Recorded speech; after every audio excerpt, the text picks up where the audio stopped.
For Honor has been a pretty successful release for Ubisoft so far. Players and critics seem to be enjoying the many game modes and the deep combat, and importantly, I like it, which will be a massive relief to Ubisoft. However, there is one very big and common complaint about this game, and that's the fact that it has no dedicated servers. Instead, it relies on peer-to-peer connection, which is notoriously not good. It seems players in Ubisoft's new medieval brawler are suffering from some major connectivity issues. The game is even being hit with DDoS, or distributed denial of service attacks, which are making it difficult to connect to both Ubisoft services and other players. Players have taken to posting on both the Ubisoft forums and the For Honor subreddit, detailing how other players are just making the game a misery. The most common complaints include long wait times, bad matchmaking, and constant interruptions that are ruining the flow of matches. Various other reports include malicious players kicking other players from the game, ending the game when they are losing,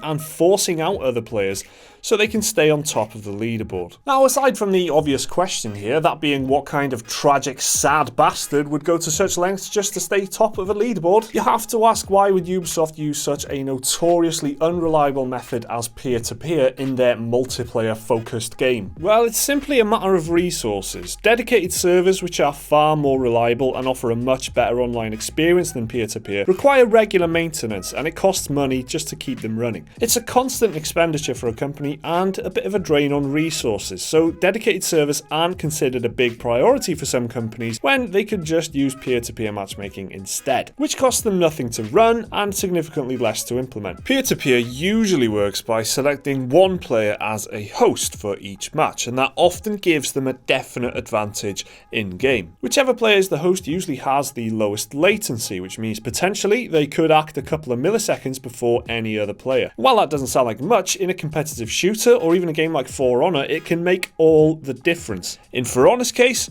Ubisoft claims to have developed an impressive sounding network system that uses the connection of all players rather than just one host. But the results are basically the same. Aside from introducing lag and long load times before matches, you'll very likely see players teleporting around the place occasionally, constant disconnects from the game, and long pauses mid-match whenever anyone quits. Rage quitting is a fact of life in multiplayer games, but For Honor can be especially frustrating for some players who are maybe still getting to grips with a combat system, or are just a victim of a cheap death, like being pushed off a ledge.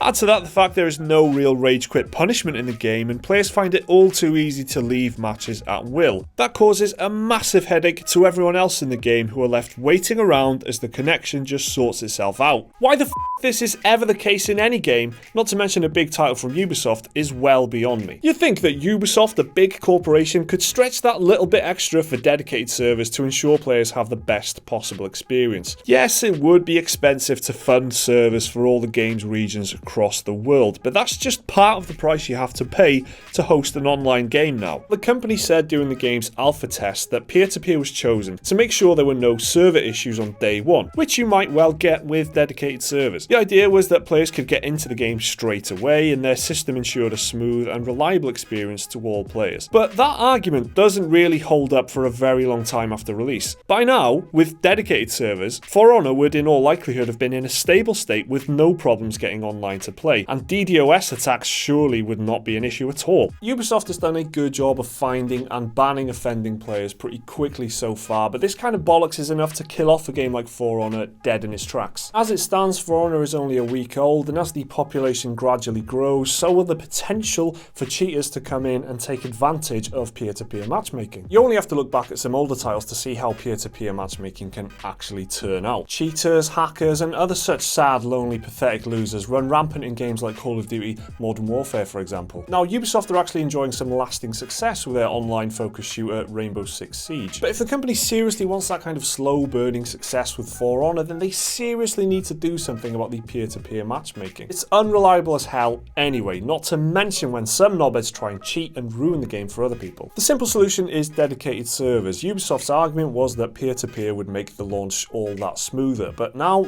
the launch is over. Putting dedicated servers in now, after the fact, is the only way to ensure the game's going to be a long-term success, as Ubisoft hopes it will be. So that's your lot for today's video, guys. Are you playing For Honor? Have you experienced this kind of peer-to-peer bollocks yourself? Do let us know down in the comments. Remember to leave a like and subscribe if you enjoyed the video. We've got some more content right here for you. We'll see you next time.